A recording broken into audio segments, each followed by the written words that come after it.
رب اشرح لي صدري ويسر لي امري واحلل عقدة من لساني يفقهوا قولي رب زدني علما رب زدنی علما رب زدنی علما۔ پارہ نمبر 18 آج ہم سٹارٹ کرنے لگے ہیں قد افلح، اور سورۃ المؤمنون سٹارٹ کرنے لگے ہیں، اس کو بالکل شروع سے آج سٹارٹ کریں گے انشاءاللہ۔ تو چلیں جی سٹارٹ کرتے ہیں۔ اللہ کے نام سے جو بڑا ہی مہربان اور نہایت رحم کرنے والا ہے۔ یقیناً کامیاب ہو گئے وہ لوگ جو کہ ایمان لے آئے۔ دنیا میں بھی انشاءاللہ ہم بات کرتے ہیں نا، دنیا میں بھی انشاءاللہ تعالیٰ کامیابی انہی کو ملے گی، اور آخرت میں بھی انشاءاللہ انہی کی ہے، ان کے علاوہ تو کسی کی بھی نہیں۔ پھر اپنی نماز میں جو ہے وہ خشوع و خضوع اختیار کرتے ہیں، وہ اللہ کے سامنے جھک جاتے ہیں، وہ اللہ کے سامنے اللہ کو ہی یعنی اللہ کے سامنے جب کھڑے ہوتے ہیں تو کسی اور کا خیال ان کے دلوں میں نہیں آتا، وہ کوشش کرتے ہیں کہ اللہ کے سامنے پوری عاجزی سے، پورے دل کے ڈر سے ڈرتے ہوئے اللہ کے سامنے کھڑے ہوتے ہیں، اور بری باتوں سے، ساری کی ساری بری باتوں سے دور رہتے ہیں، زکوٰۃ کے طریقے پر عمل کرتے ہیں، اپنی شرمگاہوں کی حفاظت کرتے ہیں۔ یہ سارے لوگ جن کی یہاں پہ نشانیاں بیان کی جا رہی ہیں وہ سب فلاح پا گئے، وہ سب کے سب جو ہے وہ کامیاب ہو گئے۔ کون کون؟ جو لغویات سے دور رہتے ہیں، بری باتوں سے دور رہتے ہیں، منہ سے بھی نہیں بولتے، سنتے بھی نہیں ہیں، اور کرتے بھی نہیں ہیں نا اس طرح کے برے عمل، اور پھر زکوٰۃ کے طریقے پر عمل کرتے ہیں، اور اپنی شرمگاہوں کی حفاظت کرتے ہیں، سوائے اپنی بیویوں کے، یعنی اپنی شرمگاہ اپنی بیوی کے ساتھ تو حلال ہے وہ، لیکن اور ان عورتوں کے ساتھ جو کہ لونڈیاں ان کے پاس ہوں، یعنی غلام ہے ان کی، اب تو نہیں ہوتی اس طرح کا معاملہ لیکن اس وقت ہوتا تھا، تو اس وجہ سے ان کے بارے میں بھی پھر حکم آیا کوئی نہ کوئی۔ پھر ان سے اگر وہ کوئی تعلق رکھیں تو پھر ان پہ کوئی مسئلہ نہیں ہے۔ مومن کا تعلق اپنی بیوی سے، اور بیوی مومن کا تعلق اپنے شوہر سے ہی ہونا چاہیے، اس کے علاوہ کسی سے نہیں۔ البتہ جو اس کے علاوہ کچھ چاہیں، یعنی اپنی بیوی کے علاوہ، یا پھر جو اللہ تعالیٰ نے جائز کر دیے رشتے، ان کے علاوہ اگر وہ کچھ چاہیں تو پھر وہ زیادتی کرنے والے ہیں، کوئی بھی چیز اس کے اندر نہیں آتی۔ پھر اپنی امانتوں میں اور اپنے وعدوں کا وہ پاس رکھتے ہیں، ان کو پتہ ہوتا ہے میں نے یہ وعدہ کیا اس کو پورا کرنا ہے، یا میرے پاس یہ کسی نے فلاں بندے نے یہ امانت رکھوائی ہوئی ہے، اس میں اپنی مرضی سے چینجنگ نہیں کر سکتا، اس کو میں اپنی مرضی سے یوز نہیں کر سکتا، اور وہ اپنی نمازوں کی حفاظت کرنے والے ہوتے ہیں۔ یہی وہ لوگ ہیں جن کو وراثت میں جنت الفردوس ملے گی، اور وہ ہمیشہ اس میں رہیں گے۔ اللہ تعالیٰ ہم سب کو ان میں سے کریں۔ پھر اس کے بعد ہم نے انسان کو مٹی سے پیدا کیا، پھر اسے ایک محفوظ جگہ پر ٹپکی ہوئی بوند میں تبدیل کر دیا۔ جس طرح ہم انسان پیدا ہوتے ہیں نا، اس کا اللہ تعالیٰ ایک پورا دوبارہ سے ہمیں پروسیس بتا رہے ہیں، پچھلی صورت میں بھی ہم نے پڑھا تھا، اس صورت میں بھی دوبارہ آ رہا ہے۔ تو پھر کیا محفوظ جگہ کے اندر، یعنی عورت کی جسم کے اندر وہ ٹپکتا ہے نا، وہ جو ایک قطرہ ہوتا ہے جس کی وجہ سے پورا ایک شخص وجود میں آ جاتا ہے۔ پھر اس بوند کو ایک لوتھڑے کی شکل دی، اور پھر اس لوتھڑے کو بوٹی بنا دیا۔ لوتھڑا کیا ہوتا ہے؟ ایک لمپ ہوتا ہے نا، جیسے ایک چھوٹا سا، اس کو شکل پہ دی، پھر اس کو بوٹی بنا دیا، اور پھر بوٹی کے اوپر جو ہے وہ ہڈیاں بنائی، اور پھر ہڈیوں کو اوپر جو ہے وہ گوشت چڑھایا، اور پھر اسے بالکل ہی ڈفرینٹ مخلوق بنا دیا، وہ ایک ڈفرینٹ ہی انسان بن کے وہاں سے نکلا۔ کوئی سوچ نہیں سکتا تھا کہ اس کے اندر سے کس ایک پروسیس سے گزر کے آیا، کیا کیا سٹیجز تھی اس کی جس کے اندر سے یہ گزر کے آیا ہے۔ ہم سوچ نہیں سکتے، ہم اندر سے مٹی سے بنے ہوئے ہیں، پھر اس کے بعد ایک وہ قطرہ تھا جس کی وجہ سے ہمارا وجود آیا، ہمیں کہیں باہر سے نظر نہیں آتا ہمارے اندر وہ ساری چیزیں۔ تو اللہ تعالیٰ نے کہا کہ میں نے اس کو بالکل ہی ایک ڈفرینٹ مخلوق بنا کے کھڑا کر دیا، بس بڑا ہی بابرکت ہے اللہ، سب کاریگروں سے زیادہ اچھا کاریگر ہے اللہ تعالیٰ، سب سے زیادہ بہترین اور خوبصورت کاریگری اللہ تعالیٰ کی ہے۔ پوری دنیا میں دیکھ لیں، اپنے اوپر نظر دوڑا لیں، اپنے جسم کے اندر دیکھ لیں، کس طریقے سے اور کتنی خوبصورتی سے اللہ تعالیٰ نے، کس بیلنس میں ہمارا سارا کا سارا جسم بنایا ہوا ہے۔ پھر اس کے بعد تم کو مرنا ضرور ہے، پھر قیامت کے روز تم یقیناً اٹھائے جاؤ گے، اور تمہارے اوپر ہم نے 7 آسمان بنائے۔ تخلیق کے کام میں ہم سب چیزوں سے واقف تھے، ہر چیز اللہ تعالیٰ کو پتا تھی کون سی چیز کیسے کرنی ہے، کس کام میں جو ہے وہ کام کیسے ہوگا، کس ٹائم کون سا کام کرنا ہے۔ اور آسمان سے ہم نے ٹھیک ٹھیک حساب کے مطابق ایک خاص مقدار میں پانی اتارا۔ ہم دیکھتے ہیں نا کہ ایسا بہت دفعہ ہوتا ہے کہ بھئی ایک جگہ بارش ہو رہی ہوتی ہے، دوسری جگہ نہیں ہو رہی ہوتی، اور اس وقت بھی جب ختم ہونی ہوتی ہے تیز ترین بارش اسی وقت ختم ہو جاتی ہے، ہمیں لگ نہیں رہا ہوتا بھی ختم ہوگی لیکن وہ ختم ہو جاتی ہے۔ تو اللہ تعالیٰ نے پورے ایک مقدار کے حساب سے وہاں پانی گرنا ہوتا ہے، اس سے زیادہ نہیں گر سکتا۔ اور پھر اس کے بعد ہم نے اس کو زمین میں ٹھہرا دیا، ہم اسے جس طرح چاہیں غائب بھی کر سکتے ہیں۔ اللہ کا ہے یہ پانی جس کو ہم اتنا بے دھڑک ضائع بھی کرتے ہیں، اس کو ہم سمجھتے ہیں ہماری ہے یہ چیز، ہم اس کو جیسے مرضی یوز کریں۔ یہ سارے وسائل جو دنیا میں اللہ تعالیٰ نے ہمیں دیے ہوئے ہیں، ساری چیزیں دی ہوئی ہیں، یہ ہمیں استعمال کرنے کے لیے دی ہیں تاکہ ہم اللہ کا شکر ادا کریں اور اس بات کو مانیں کہ اللہ کی ہے۔ لیکن جب ہم اس کو جو ہے اپنی طرف سے سمجھیں گے کہ تو مفت کی چیز ہے، کوئی مسئلہ ہی نہیں ہے، جیسے مرضی اس کو استعمال کرو، تو ایسا نہیں ہو سکتا۔ پھر اس پانی کے ذریعے سے ہم تمہارے لیے کھجور اور انگور کے درخت پیدا کرتے ہیں، باغ پیدا کر دیتے ہیں پورے، اور تمہارے لیے ان باغوں میں بہت ہی لذیذ پھل ہیں، اور تم ان سے روزی حاصل کرتے ہو، رزق ملتا ہے۔ اور وہ درخت بھی ہم نے پیدا کیا جو تورے سینا سے نکلتا ہے، تیل بھی لیے ہوئے اگتا ہے، اور کھانے والوں کے لیے سالن بھی ہے۔ زیتون کی بات ہو رہی ہے، ٹھیک ہے، اولیو ہے نا، اولیوز کھاتے ہیں ہم، تو وہ اس کی یہاں پہ بات ہو رہی ہے، اس کا اسپیشل مینشن اللہ تعالیٰ نے کیا ہے. اللہ کے نبی ہمیں یہ بھی بتایا کہ اولیو کے اندر بھی بہت ساری چیزوں سے شفا ہے، اور اس کے علاوہ اولیو جو ہے وہ بہت برکت درخت سے آتا ہے، تو اس کا نکلا ہوا تیل، دیکھیں یہاں پہ تیل کا بھی ذکر کیا ہوا ہے، اس کا نکلا ہوا تیل اس کو ویسے کھانا بہت زیادہ جو ہے وہ ایک پاکیزگی کا بھی باعث ہے، جسم کو بھی پاک کرتا ہے اور بیماریوں سے یا پھر اور قسم کے بیہیویئرز وغیرہ سے. اور پھر حقیقت یہ ہے کہ تمہارے لیے مویشیوں میں یعنی جانوروں میں بھی ایک سبق موجود ہے. ان کے پیٹوں کے اندر جو کچھ بھی ہوتا ہے اس میں سے ہم تمہارے لیے ایک چیز نکالتے ہیں اور تمہیں پلاتے ہیں. کون سی وہ چیز ہے؟ دودھ کی بات ہو رہی ہے نا. یعنی دیکھیں خون ہے، پھر اس کے اندر چربی ہوتی ہے اور پتہ نہیں کیا کیا، جو فضلہ بھی ہوتا ہے جو کہ ہر مطلب پیشاب بھی ہوتا ہے، ہر چیز چلتی ہے، لیکن اس کے درمیان سے اللہ تعالیٰ ایک پاکیزہ خون، ایک پاکیزہ دودھ ہمارے لیے نکال رہے ہوتے ہیں جو ہم پیتے ہیں، جو ہمارے لیے جو ہے وہ بہت باعث برکت اور خوراک کا بھی ذریعہ ہے. ہر چیز میں موسٹلی دودھ ڈل رہا ہوتا ہے. تو کس طرح آتا ہے؟ اللہ تعالیٰ کہہ رہے ہیں اس پہ غور و فکر کرنا چاہیے، اور تمہارے لیے ان میں بہت سے دوسرے فائدے بھی ہیں. یعنی کہ اور ہم جانوروں سے کیا کام لیتے ہیں؟ ان کے اوپر تم ان کو کھاتے ہو، ان پر تم سواریاں کرتے ہو، اور کشتیوں پر بھی تم سوار ہوتے ہو. رکو نمبر 2، ہم نے نوح علیہ السلام کو اس کی قوم کی طرف بھیجا. اس نے کہا اے میری قوم کے لوگوں، اللہ کی بندگی کرو، اس کے سوا تمہارا کوئی بھی معبود نہیں ہے. کیا تم ڈرتے نہیں ہو؟ اس کی قوم کے جن سرداروں نے ماننے سے انکار کیا. دیکھیں ہمیشہ سردار، لیڈر جن کی فالوئنگ ہوتی ہے، جو اپنے آپ کو کچھ بڑا سمجھتے ہیں، ہمیشہ وہی لوگ جو ہے نا وہ ایک سمجھ لیں فساد کھڑا کرتے ہیں ہر چیز کے اندر، کیونکہ وہ اپنے آپ کو نیچے جاتا ہوا نہیں دیکھ سکتے نا. تو اس وجہ سے وہ اپنی بے شک دل مان بھی جائے، لیکن دل ماننے کے باوجود بھی وہ اس کی راہ میں کھڑے ہو جاتے ہیں. تو پھر وہ کہنے لگے کہ یہ شخص کچھ بھی نہیں ہے مگر ایک تمہارے جیسا ہی تو آدمی ہے، تو اس کی بات کیوں مانے؟ اس کا یہ غرض ہے، اس کی یہ کوشش ہے کہ ہم پر برتری حاصل کر لے، ہم پہ جو ہے وہ اونچا چلا جائے، سارے لوگ اس کی بات ماننے لگ جائیں اور میری کوئی بات نہ مانے. یعنی میری جو فالوئنگ ایک چل رہی تھی پہلے، میں جو لیڈر بنا ہوا تھا وہ اب نہ رہے. تو اس کا یہ مقصد ہے، ان کو لگتا ہے. تو پھر اللہ نے اگر کسی کو بھیجنا ہوتا تو وہ فرشتے کو بھیجتا نا. یعنی ہمارے جیسا انسان کہاں سے آ کے ہمیں بتائے گا کچھ اب؟ تو یہ بات تو ہم نے کبھی اپنے باپ دادا کے وقتوں میں نہیں سنی کہ بھئی کوئی بندہ جو ہے وہ رسول بن کے آیا ہے. یہ کیسی بات ہے عجیب سی. تو پھر کچھ نہیں، بس اس آدمی کو ذرا جنون لاحق ہو گیا، یہ ذرا پاگل پن کا دورہ پڑ گیا اس کو نا. تو کچھ مدت اور دیکھ لو، شاید ٹھیک ہو جائے، تھوڑا سا ٹائم دے کے دیکھ لو، پھر ٹھیک ہو جائے شاید. تو نوح علیہ السلام نے دعا کی اللہ تعالیٰ سے کہ پروردگار، ان لوگوں نے میری تکذیب کی ہے، انہوں نے مجھے جھٹلا دیا ہے، یہ مجھے بالکل ہی میری کوئی بات ماننے کے لیے تیار ہی نہیں ہے، میرے اوپر عجیب عجیب الزامات لگا رہے ہیں، تو اب تو ہی میری مدد فرما. یہ بہت ہی پیاری دعا ہے قرآن کی، اس کو دیکھ لیں.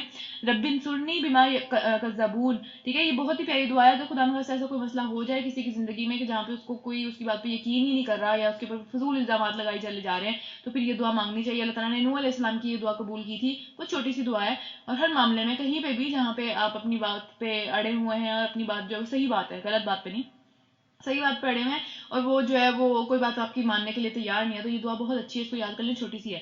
اور پھر ہم نے اس پر وحی نازل کی کہ ہماری نگرانی میں اور ہماری وحی کے مطابق جیسے ہم تمہیں بتا رہے ہیں ویسے ہی تم ایک کشتی تیار کرو، کیونکہ ظاہر کسی کو تو کشتی بنانی نہیں آتی تھی اس سے پہلے. پھر جب ہمارا حکم آ جائے گا تو تندور ابل پڑے گا، اور تو ہر قسم کے جانوروں میں سے ایک ایک جوڑے کو لے کر اس میں سوار ہو جا، اور اپنے اہل و عیال کو بھی ساتھ لے کر، سوائے ان کے کہ جن کے خلاف پہلے ہی فیصلہ ہو چکا ہے، جو نہیں ماننے والے، جو پہلے ہی اپنے منہ سے کہہ رہے ہیں ہم نہیں مانیں گے، وہ پھر باہر ہی رہیں گے، وہ اس میں نہیں جا سکتے. اور پھر ظالموں کے بارے میں مجھ سے تم کچھ بھی نہ کہنا. ہم پہلے پڑھ چکے ہیں نا کہ حضرت نوح علیہ السلام نے اپنے بیٹے کو دیکھا تھا اور اس سے کہا تھا کہ تم آ جاؤ میری کشتی میں، اور پھر وہ نہیں آیا تھا تو پھر وہ مر گیا وہاں پہ. پھر حضرت نوح علیہ السلام نے اللہ تعالیٰ سے سوال کیا تھا کہ نوح علیہ السلام نے کہا تھا کہ وہ بھی تو میرا بیٹا تھا، آپ نے تو میرے جو خاندان والوں کے بارے میں دیکھیں یہاں کہا ہے نا اللہ تعالیٰ نے کہ تم ان سب کو لے کے سوار ہو جاؤ. تو ان کے بارے میں اللہ تعالیٰ نے اس بات کی، یہ بعد میں آ رہی ہے بات، لیکن بہرحال نوح علیہ السلام نے جو ہے وہ اس بات کی وجہ سے اللہ تعالیٰ سے سوال کیا تھا کہ وہ بھی تو میرے اہل و عیال میں سے تھا. تو اللہ تعالیٰ نے کیا کہا تھا انہیں کہ اہل و عیال سے وہ ہیں جو کہ اسلام کی بنیاد پہ ساتھ جڑ گئے، صرف وہی ہیں. بعد میں یہ سارا رشتہ صرف دنیا میں ہی رہ جائے گا. اگر جس نے ایمان نہیں لے کے آیا، جس نے عمل صالح نہیں کیے، وہ صرف یہیں تک کے ساتھی ہیں، آگے کے ساتھی نہیں ہیں. وہ ان کے بارے میں میرے سے سوال نہ کرنا، ان کے بارے میں میرے سے دعا نہیں مانگنی. ٹھیک ہے، تو یہ سارے معاملات اگر ہم چاہتے ہیں لمبے عرصے تک چلیں، ہماری اولاد سے ہمارا تعلق، ہمارے دوستوں سے ہمارا تعلق، ہمارے ماں باپ سے ہمارا تعلق، تو ان سب چیزوں کو اللہ کے قریب لے کے آنے کی کوشش کرنی چاہیے، ایک دوسرے کا ساتھی بننا چاہیے اچھے کاموں میں. اچھا پھر آگے چلتے ہیں.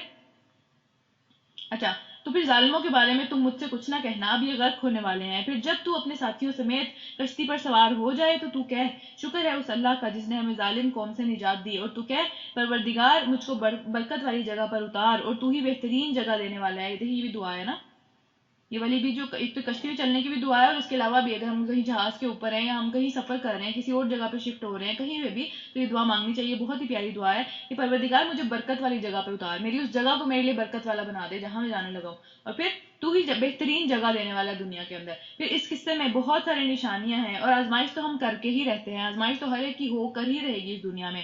ان کے بعد ہم نے ایک دوسری قوم کو اٹھایا اور پھر ان میں سے خود انہی کے اندر سے ایک رسول بھیجا جس نے انہیں دعوت دی کہ اللہ کی بندگی کرو اور تمہارے لیے اس کے سوا اور کوئی بھی معبود نہیں ہے, تو پھر کیا تم ڈرتے نہیں ہو.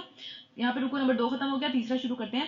اس کی قوم کہ جن سرداروں نے, پھر سے سردار آ گئے, ماننے سے انکار کیا اور آخرت کی پیشی کو جھٹلا دیا, جن کو ہم نے دنیا کے اندر تو بہت ہی سکھ میں رکھا, بہت خوشی سے رکھا, بہت اچھی زندگی گزاری انہوں نے. وہ کہنے لگے کہ یہ شخص تو کچھ بھی نہیں ہے لیکن تمہارے جیسا ہی ایک شخص ہے, تمہارے جیسا ہی ایک انسان ہے, عجیب عجیب باتیں کیوں کرنے لگا, کیوں تم اس کی باتوں میں آ رہے ہو, جو تمہارے جیسا ہی ہے. جو کچھ تم کھاتے ہو وہی یہ کھاتا ہے, یا تو اس کا کوئی آسمان سے رزق آتا ہو, آسمان سے بھی رزق نہیں آتا, اور پھر جو کچھ تم پیتے ہو وہی یہ پیتا ہے. اب اگر تم نے اپنے ہی جیسے کسی ایک انسان کی اطاعت قبول کر لی, یعنی سب کچھ چھوڑ چھاڑ دیا, جو معاملات چل رہے ہیں اس کو چھوڑ چھاڑ کے اپنا طریقہ چینج کر لیا ایک انسان کی وجہ سے, تو تم بہت بڑے نقصان میں پڑ جاؤ گے. ایسی حرکت نہ کرنا, یعنی خود بھی نہیں کرے دوسروں کو بھی نہیں کرنے دے رہے نا.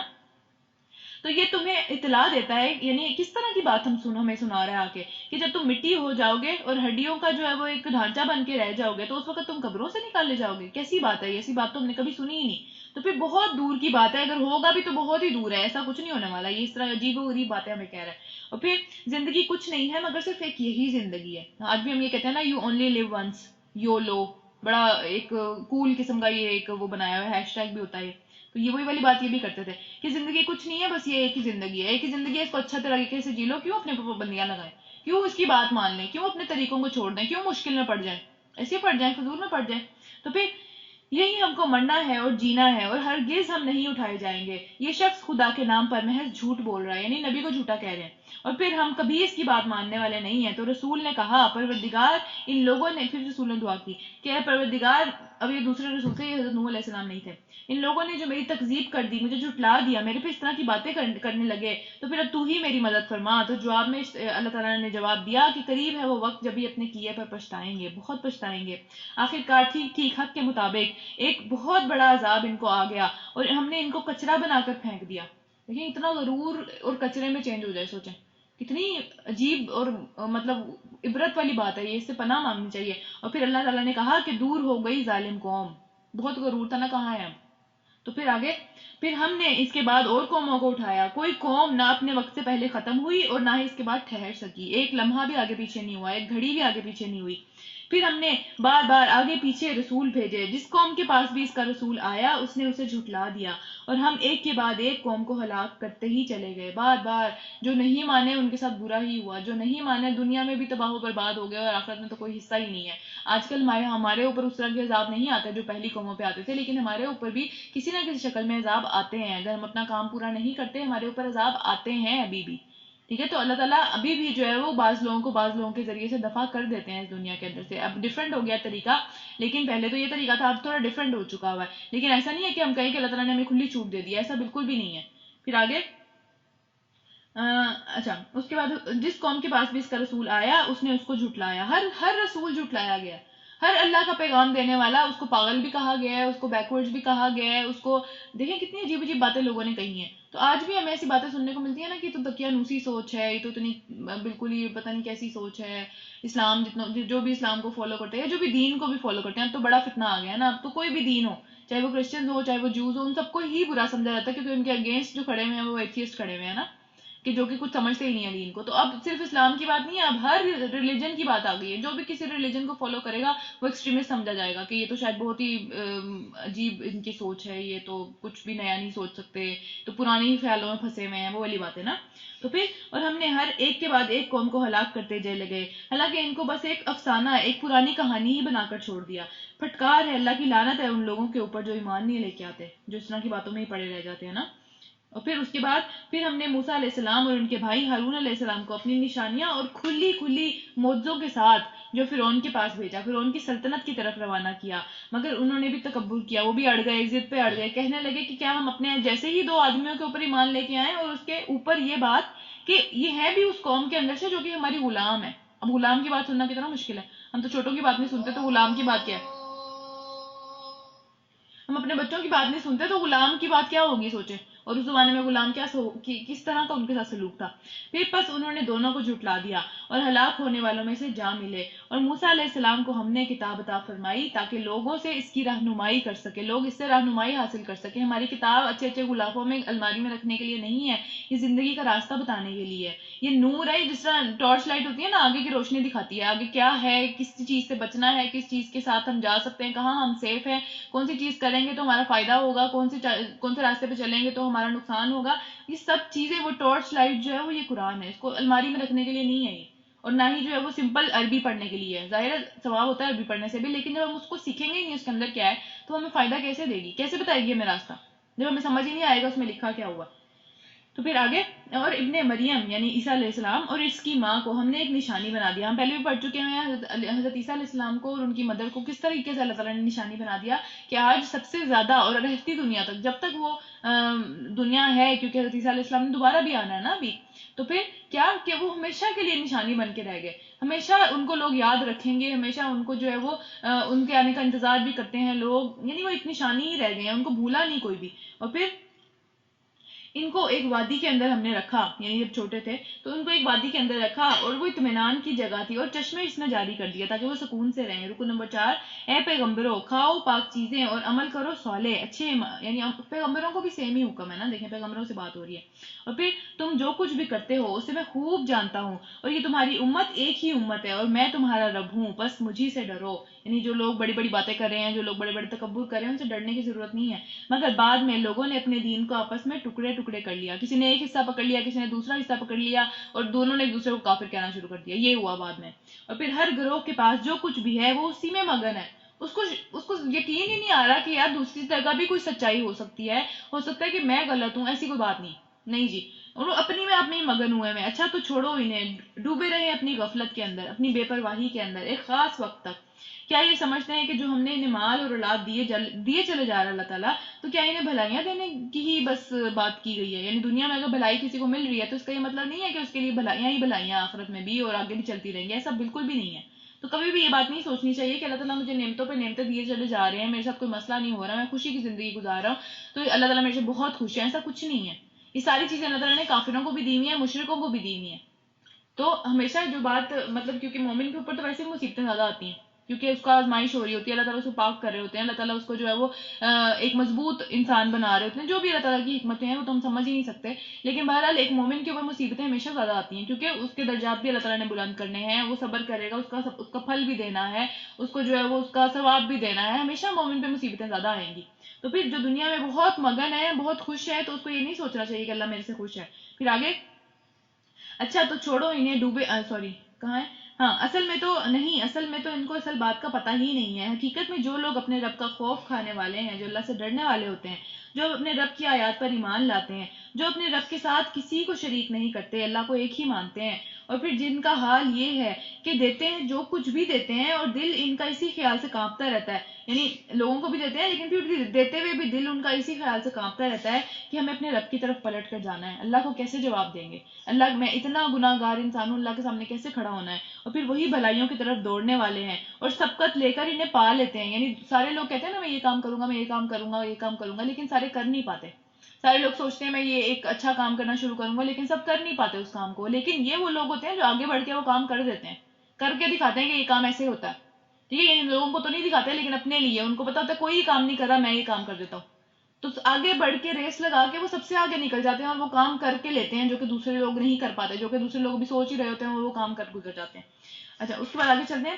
ہم کسی اس شخص کو اس کی طاقت سے زیادہ, اس کی ہمت سے زیادہ اس کے اوپر بوجھ نہیں ڈالتے. اس کو دنیا میں کبھی تکلیف اس سے زیادہ نہیں آ سکتی جسے وہ برداشت نہ کر سکے. دنیا میں کبھی اتنی مصیبت نہیں آ سکتی جسے وہ انسان برداشت نہ کر سکے. تو ہمیشہ ہمارے پہ جب بھی کوئی مصیبت آئے تو ہمیں سوچنا چاہیے کہ اللہ نے مجھے اسی لیے یہ مصیبت دی ہے کیونکہ میرے اندر اللہ نے وہ صبر, وہ حوصلہ, وہ ہمت رکھی ہوئی ہے اس کو برداشت کرنے کی.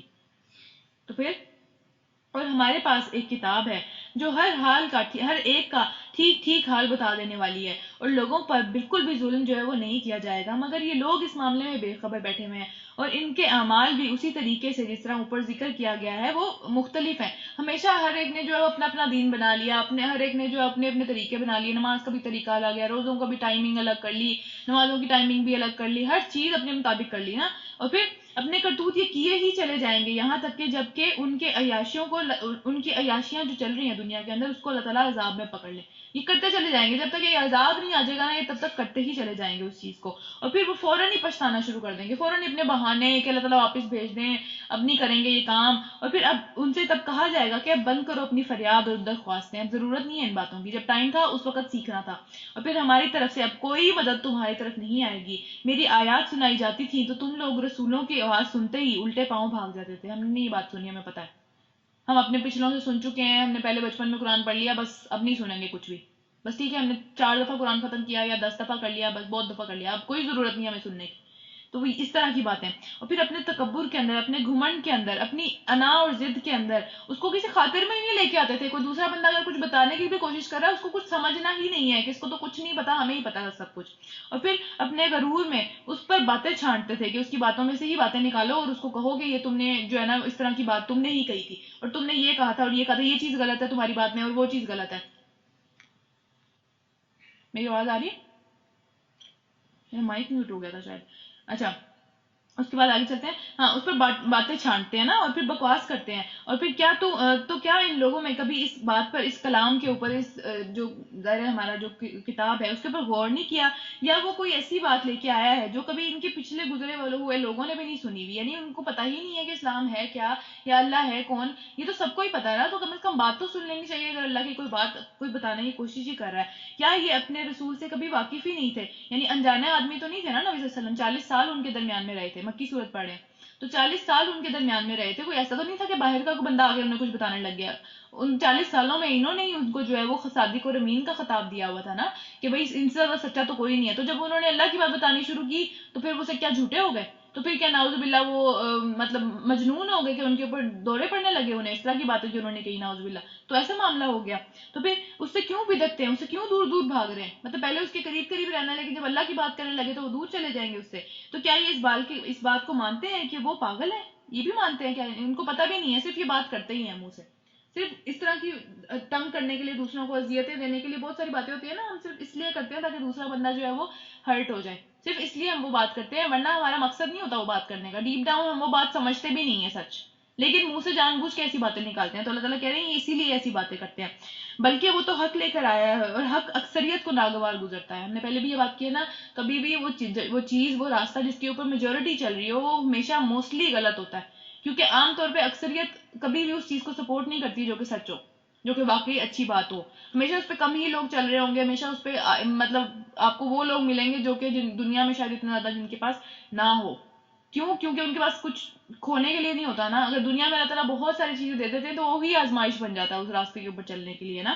تو پھر اور حق اگر کہیں ان کی خواہشات کے پیچھے چلتا, یعنی یہ جو سوچتے ہیں ان کی جو خواہشات ہیں وہ ساری کی ساری ہی حق ہوتی ہیں واقعی میں, تو وہ تو اتنی باطل ہیں, اتنی بری ہیں وہ, کہ زمین اور آسمان اور اس کی ساری آبادی کا نظام درہم برہم ہو جاتا ہے ان کی وجہ سے, ان کی سوچ کی وجہ سے, اگر واقعی یہی حق ہوتا تو پھر نہیں, بلکہ ہم نے ان کا اپنا ہی ذکر ان کے پاس لے کے آئے ہیں, یعنی ہم اپنا ہی ذکر ان کے پاس لے کے آئے ہیں اور اپنے ہی ذکر سے وہ منہ موڑ رہے ہیں. یعنی اس ذکر کے اندر, اس قرآن کے اندر انہی کی تو باتیں ہیں, انہی کو سیدھا راستہ دکھانے کی, انہی کو اس منزل تک پہنچانے کی باتیں ہیں, لیکن یہ اسی سے منہ موڑ کے بیٹھے ہوئے ہیں. تو نقصان تو کسی کا بھی نہیں ہے نا, اپنا ہی نقصان ہے. کیا تو ان سے کچھ مانگ رہا ہے؟ یعنی ایک بندہ جس طرح نبی صلی اللہ علیہ وسلم تھے, وہ اگر کسی کو کوئی اچھی بات بتا رہے تھے تو کوئی اس سے اجرت تو نہیں لے رہے تھے, کوئی اس سے پیسے تو نہیں لے رہے تھے, کوئی اس کو یہ تو نہیں کہہ رہے تھے کہ میں تمہیں ایک بات بتاؤں گا تو مجھے تم اتنے پیسے دینا, ایسا تو کچھ نہیں تھا. وہ تو خود ان کی بھلائی چاہتے تھے, صرف اس لیے ان کے اوپر ان کے ساتھ اپنا وقت لگا رہے تھے, ان کی خیر خواہ تھے, ان کے لیے دعا کرتے تھے, صرف اس لیے کرتے تھے نا, اس کے علاوہ تو کوئی ان سے وہ اجرت نہیں مانگتے تھے. تیرے لیے تو تیرے رب کا دیا ہی بہتر ہے, اور بہترین رازق تو اللہ ہی ہے, تو ان کو صرف سیدھے راستے کی طرف بلا رہا ہے, اس کے علاوہ کیا کام ہے؟ کچھ بھی نہیں. تو پھر مگر جو لوگ آخرت کو نہیں مانتے وہ سیدھی راہ سے ہٹ کر چلنا چاہتے ہیں, وہ اپنا راستہ بنانا چاہتے ہیں, وہ چاہتے ہیں ہماری خواہشات, ہمارے سارے معاملات ہم خود دیکھیں, ہمیں آ کے کسی کی جو ہے نا وہ بات نہ ماننی پڑے. اللہ کی بات ہم خود اپنے طریقے سے جیسے چاہیں گے ویسے مانیں گے. اللہ کی بات کو جیسے ماننے کا حق ہے, جیسے نبی صلی اللہ علیہ وسلم نے بتایا ہے ویسے نہیں مانیں گے, جیسے ہمارا فرقہ کہتا ہے یا جیسے ہمارا جو مولوی ہے وہ کہتا ہے یا جیسے فلاں مفتی کہتا ہے, ہم صرف اس کی بات مانیں گے, اس کے اوپر چاہے حدیث آ جائے, چاہے قرآن کی آیات آ جائے, ہم نہیں مانیں گے. تو پھر اگر ہم ان پر رحم کریں اور وہ تکلیف جس میں آج کل یہ مبتلا ہیں دور کر دیں, تو یہ اپنی سرکشی میں بالکل ہی بہک جائیں گے, یعنی بہت ہی آگے نکل جائیں گے کہ ہاں جس طرح آج کل ہم بھی تو ایک تکلیف میں مبتلا ہے نا, دیکھیں کتنی ریلیونٹ آیا تھا یہ کہ پھر آج کل اللہ تعالیٰ کہہ رہے ہیں کہ جس تکلیف میں آج کل یہ مبتلا ہے، اگر ہم اپنی مرضی سے، اپنی رحمت سے اس کو دور کر دیں گے تو یہ سرکشی میں بہت آگے نکل جائیں گے. یہ کہیں گے، پھر کیا کہیں گے کہ جی ہاں بس نہیں یہ تو آتا ہی رہتا ہے، ہمارا تو یہ کام ٹھیک نہیں تھا، ہاں یہ میں نے کیا، یہ ویکسین میں نے بنا دی، یا یہ چیز تو بس ایسی طرح سے تھی، یہ فلاں چیز کی وجہ سے. ہم اللہ کو تو پیچھے ہی، اللہ کا تو کوئی نام و نشان بھی نہیں رہے گا نا اس چیز کے اندر کہ اللہ نے وہ ہم سے دور کر دی. نہیں، ہم اپنی سرکشی کے اندر، اپنی میں کے اندر اتنا آگے چلے جائیں گے کہ بس رکیں گے نہیں کہیں پہ پھر اس کے بعد نا. اور پھر ان کا حال تو یہ ہے کہ ہم نے آج انہیں تکلیف میں مبتلا کیا، پھر بھی یہ اپنے رب کے آگے نہیں جھکے، آج بھی انہوں نے اختیار نہیں کی. البتہ جب نوبت یہاں تک پہنچ جائے گی کہ ہم ان پر سخت عذاب کا دروازہ کھولیں گے تو یکایک اچانک تم دیکھو گے کہ اس حالت میں یہ ہر خیر سے مایوس ہو جائیں گے. یعنی دنیا میں کتنی ہم باتیں کرتے ہیں، نہیں ابھی چلا جائے گا، ابھی ویکسین آ جائے گی. ہمیں اللہ سے امید نہیں ہے، ہمیں لوگوں سے بہت امید ہے کہ ہاں فلاں بندہ یہ کر دے گا، فلاں بندہ وہ کر دے گا. ہم اللہ جو ہمارا سب سے بڑا خیر خواہ ہے، ہمیں اس سے کوئی امید نہیں ہے. تو پھر جب اللہ عذاب لے کے آتا ہے تب بھی ہمیں اس سے کوئی امید نہیں ہوتی، تب تو ہم واقعی ہر قسم کی خیر سے جو ہے وہ محروم ہو جاتے ہیں، کیونکہ لوگوں پہ ہم پھر توکل نہیں کر پاتے نا. پھر رکو نمبر 5 آ گیا. وہ اللہ ہی تو ہے جس نے تمہیں سننے اور دیکھنے کی قوتیں عطا کی ہیں، ہر چیز اللہ نے دی ہوئی ہے، اور پھر سوچنے کو دل دی ہے، مگر تم لوگ کم ہی شکر گزار ہوتے ہو، اتنا تم نے شکر ادا نہیں کیا اس چیز کا. اللہ تعالیٰ بار بار قرآن میں شکوے کرتے ہیں نا، ہم کافی دفعہ ہم نے پڑھا ہے، اللہ تعالیٰ بار بار قرآن میں شکوے کرتے ہیں، انسان بڑا جلد باز ہے، بڑا ہی ناشکرا ہے، بڑا ہی جو ہے نا وہ بھلکڑ ہے، جھگڑالو بہت زیادہ ہے. اسی طرح یہاں پہ بھی آیا ہے کہ تم لوگ کم ہی شکر گزار کرتے ہو. اتنی نعمتیں لینے کے بعد اللہ کی نعمتوں کو یوز کر کے اللہ کی ہی نافرمانی کرتے ہیں نا. پھر وہی ہے جس نے تمہیں زمین میں پھیلایا اور اس کی طرف ہی تم سمیٹے جاؤ گے، جتنا مرضی دور بھاگ جائیں پھر واپس وہیں اکٹھے ہونا ہے نا. تو پھر وہی زندگی بخشتا ہے اور وہی موت دیتا ہے، دن اور رات کا چکر اسی کے قبضے میں ہے. کیا تمہاری سمجھ میں یہ بات نہیں آتی؟ مگر یہ لوگ وہی کچھ دیکھتے ہیں جو کہ ان سے پہلے لوگ کہہ چکے ہیں. جو ان سے پہلے لوگ دین سیٹ کر کے چلے گئے، جو چیزیں وہ لوگ سیٹ کر کے چلے گئے، وہ تو اپنے اختتام پر پہنچ گئے، لیکن یہ اپنی زندگی میں ابھی بھی اندھے بنے ہوئے ہیں. یہ وہاں تک کوئی بھی پہنچ ہی نہیں پا رہی. یہ بھی کیا وہیں پہنچنا چاہتے ہیں، ہم بھی کیا وہیں پہنچنا چاہتے ہیں جہاں پہ خدا نخواستہ ہمارے جو گمراہ کرنے والے بڑے لوگ تھے وہ پہنچ گئے ہیں. تو ہمارے پاس تو بھی مہلت چل رہی ہے، وہ تو کچھ کر نہیں سکتے. ہمارے پاس تو مہلت چل رہی ہے، ہمارے پاس تو سوچنے اور سمجھنے کا ٹائم ہے ابھی. ہمارے اوپر پاس تو جو ایک طرح سے توبہ کرنے کا ٹائم ہے، اپنی عادتوں کو، اپنی جو برے معاملات ہیں جن کو ہم نے خراب کیا ہوا ہے، دین کے معاملات ہوں چاہے دنیا کے ہوں، ان کو صحیح کرنے کا ہمارے پاس ابھی ٹائم ہے نا، چانس دیا ہوا ہے اللہ تعالیٰ نے. تو پھر یہ کہتے ہیں کہ کیا جب ہم مٹی ہو جائیں گے تو ہڈیوں کا ایک پنجر سا بن جائیں گے نا، جیسے ایک ڈھانچہ بن جائیں گے، تو پھر کیا ہمیں پھر زندہ کیا جائے گا؟ ہم نے بھی یہ وعدے بہت سنے، ہم سے بھی آ کے بار بار رسولوں نے یہ وعدے کیے، ہم بھی قرآن میں کتنی دفعہ پڑھا نا ہم نے. تو پھر ہم نے بھی یہ وعدے بہت سنے. تو کوئی بندہ اگر جس کو قرآن پہ یقین نہیں ہے، وہ کہتے ہیں میں نے اتنی دفعہ قرآن میں سن لیا، کب ہوگا یہ چیز؟ تو یہ بھی تو ہو سکتا ہے نا، ہو سکتا ہے ایسے کچھ لوگ ہوں جو یہ بات بھی کرتے ہوں. اسی طرح ان کے ساتھ بھی لوگ یہ بات کرتے تھے. تو پھر اور ہم پہلے ہی ان کے باپ دادا سے بھی سنتے تھے، یعنی ہمارے باپ دادا بھی ایسی باتیں کرتے تھے کہ ہاں بھائی اس طرح کا کوئی معاملہ ہوگا، ان کو بھی اسی طرح کے وعدے ہوتے تھے. اب ہماری نسل آ گئی، ہماری نسل تک تو ابھی تک ہوا نہیں، تو ہمیں یقین ہے کہ آگے بھی کبھی نہیں ہوگا. اس طریقے کی بات کرتے تھے نا. یہ تو پرانی کہانیاں ہی ہیں بس، اس کے علاوہ یہ کچھ نہیں ہے، بس ڈرانے کے لیے کوئی آ جاتا ہے، ایسی کوئی بات نہیں ہے. ان سے کہو بتاؤ اگر تم جانتے ہو کہ یہ زمین اور اس کی ساری آبادی کس کی ہے، تو یہ فوراً کہیں گے اللہ کی. ان کو پتہ ہے اللہ تعالیٰ نے بنایا ہے. پھر کہو کہ تم ہوش کیوں نہیں کرتے ہو؟ پھر ان سے پوچھو ساتوں آسمان اور عرش عظیم کا مالک کون ہے، تو یہ ضرور کہیں گے کہ اللہ ہی ہے. یعنی اللہ کی قدرت، اللہ کے معاملات سب پتہ ہے، لیکن بس آخرت میں اٹھنے سے انکار ہے، کیونکہ عقل نہیں نا تسلیم کرتی کہ کیسے واپس یہ چیز بن جائے گی. تو جس طرح ہمارے یہاں بھی عقل کو پوجنے والے لوگ ہیں نا کچھ، جو کہ سائنس کو بھی پوچھتے رہتے ہیں، جو کہ اللہ تعالیٰ کی قدرت کے اوپر یقین نہیں رکھتے، اس طرح ان میں بھی تھے جو مکہ والے تھے، ان کے اندر بھی اس طرح کے معاملات تھے جو کہ آخرت کا یقین نہیں رکھتے، تو ان کے لیے یہ آیات آئی ہیں نا. پھر آگے چلتے ہیں اور دیکھیں کتنی یونیورسل آیات ہیں. آج بھی ویسے لوگ موجود ہیں، آج بھی بالکل ویسے کے ویسے لوگ موجود ہیں. ابھی بھی بہت سے جو ایتھیسٹ ہیں جو کہ اس بات کو مانتے ہیں کہ کسی نے تو یہ سارا کام کیا ہے، لیکن باقی ساری چیزیں سائنس چلا رہی ہے. ایک چیز، شروع والی چیز کسی نے کی ہے، لیکن وہ کس نے کی ہے یہ وہ ماننے کے لیے تیار نہیں ہے. لیکن یہاں پہ اگر ہم پڑھیں تو کیا ہے کہ یہ ضرور کہیں گے کہ اللہ ہی ہے. پھر اگر تم کہو کہ تم ہوش کیوں نہیں کرتے، پھر ان سے پوچھو کہ ساتوں آسمان اور عرش کس نے بنایا ہے، کون ہے اس کا مالک، کون ہے، تو یہ ضرور کہیں گے کہ اللہ ہی ہے. تو کہو پھر تم ڈرتے کیوں نہیں ہو، اس طرح کے کام اتنے بے دھڑک کیوں کر لیتے ہو؟ پھر تم یہ ساتوں آسمان تمہارے اوپر آ کے گر جائیں، کیوں نہیں تمہیں ڈر لگتا اس بات سے؟ ان سے کہو بتاؤ اگر تم جانتے ہو کہ ہر چیز کے اوپر حکومت، بادشاہی کس کی ہے، تو پھر وہ کون ہے جو تمہیں پناہ دیتا ہے، اور اس کے مقابلے میں کون پناہ نہیں دے سکتا؟ کون تمہیں پناہ دے گا اس کے مقابلے میں؟ اگر اللہ پکڑنے پہ آ جائے کون بچا سکتا کسی کو؟ تو پھر یہ ضرور کہیں گے کہ یہ بات تو اللہ ہی کے لیے ہے. تو کہو پھر تم کہاں سے دھوکہ کھا رہے ہو، کون سی بات تمہیں سمجھ میں نہیں آ رہی جس کی وجہ سے تم آخرت کا یقین نہیں کر پا رہے ہو؟ کہ اتنے کام اگر اللہ تعالیٰ کر سکتا ہے، یہ تو بہت بڑے بڑے کام ہیں، تو آخرت کو کیوں نہیں اللہ تعالیٰ پھر جو ہے وہ دوبارہ سے کھڑا کر سکتا سب کو؟ یہ کیا مشکل کام ہے اللہ تعالیٰ کے لیے؟ پھر جو واقعی امر حق ہے، واقعی ہو کے رہنے والی چیز ہے وہ، اور پھر ہم ان سب کے سامنے لے کے آئیں گے اسے، اور کوئی شک نہیں ہے کہ یہ لوگ جھوٹے ہیں، جھوٹ بولتے چلے جا رہے ہیں، ایک کے بعد ایک جھوٹ بولتے چلے جا رہے ہیں. اب اپنے دماغ میں سوچ لیا ہے کہ نہیں ماننا آخرت کو، نہیں یقین کرنا آخرت کے اوپر، تو اس کے اوپر اب جھوٹی دلیلیں، جھوٹی باتیں، جھوٹے پروف، ہر قسم کی جھوٹ لے کے آئیں گے اس کے اوپر، تاکہ اس کو پروف کر سکے نا اپنی سوچ کو سچا.